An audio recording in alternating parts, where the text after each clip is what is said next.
Dans la dernière vidéo, je vous ai raconté comment j'ai découvert que mon conjoint espionnait mon téléphone et aujourd'hui, je vais vous révéler ce que j'ai trouvé en accédant au sien. Mais attention, ce que j'ai vu m'a brisé. Parce que parfois, le plus douloureux, c'est quand on obtient exactement les réponses qu'on cherchait. C'est l'histoire de Sarah, mais ça pouvait être la vôtre. Sarah raconte.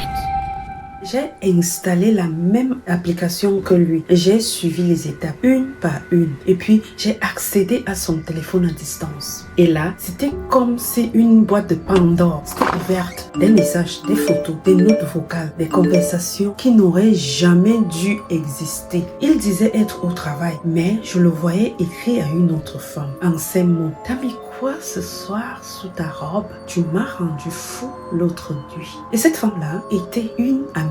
Elle n'était pas une inconnue, c'était une collègue. Quelqu'un que j'avais accueilli chez nous. Je lisais ça alors qu'il était à 2 mètres de moi, dans la cuisine, et moi, je faisais les pâtes à côté de lui. Et j'ai pas dormi cette nuit-là. Je me suis allongée à côté de lui et j'ai senti mon cœur battre dans mes tempes. J'étais paralysée. Pas à cause de la colère, mais à cause du choc. Parce que cette vérité, je la pressentais depuis longtemps et maintenant, elle me brûlait le visage. Ce n'était pas juste des textos, c'était des preuves.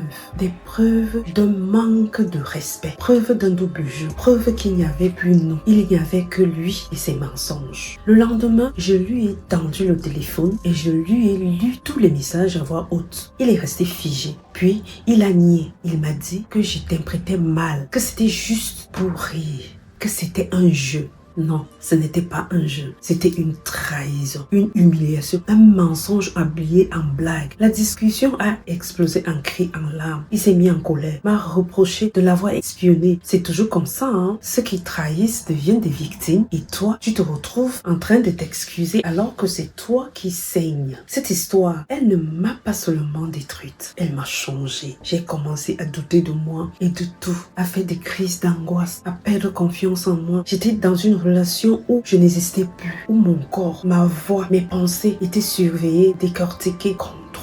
Aujourd'hui, je veux vous aider à éviter ce que j'ai vécu. Si tu te reconnais dans cette histoire, si tu vis ce genre de contrôle, s'il te plaît, ne reste pas seul. Peut-être que tu ris devant les autres, mais que tu pleures dès que tu fermes la porte. Peut-être que tu caches ta douleur derrière un maquillage parfait ou une phrase banale genre « t'inquiète, ça va ». Mais je sais, je t'entends, je te vois. Alors accorde-moi 1 minute pour parler, comprendre, pour t'aider à sortir de ce piège. Je suis là pour toi. Le lien pour réserver est dans la description.